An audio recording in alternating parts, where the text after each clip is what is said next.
All right, folks, so we broke down in the last video 3 options in college savings: 529, brokerage, and then this last one, a universal life policy, an index universal life policy more specifically. I'm going to break that down a little bit further now.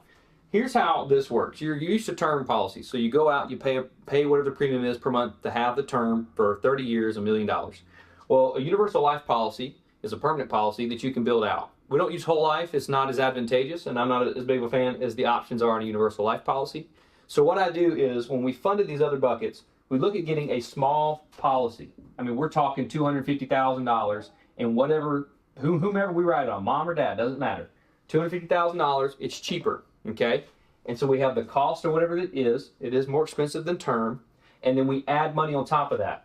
So within this bucket, you basically have the cost, and so you're funding the cost, and then the other side of this is a separate investment bucket within the policy, okay? So it's a separate bucket, so I'm gonna put separate.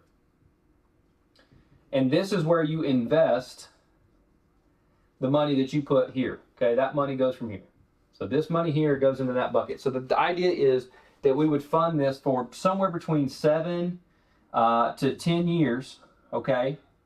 And then when we need it when our kids are going to college, it's built up what's called cash value on this investment piece. So let's say we're putting 500 in here, and 300 is going, or 450 is going to the separate investment piece, and that 450 is growing. You can take from it in the time in which you need it, and there's usually a period of time where you can't touch the money without a surrender charge. So 10 years plus is where we're looking at that.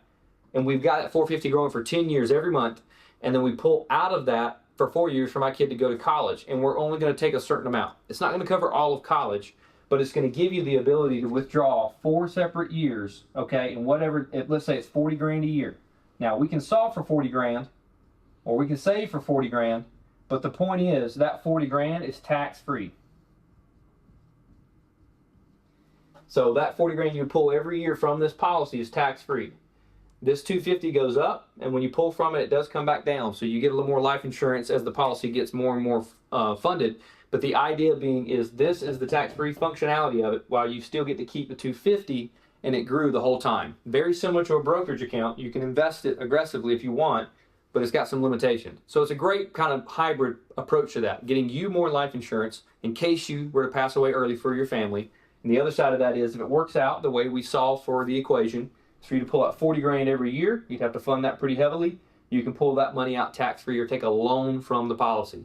So that's a little bit of a breakdown on IUL and how I use it. It has to make sense to fund pretty aggressively outside of what we've already done, retirement, 529, and brokerage. So that is the breakdown.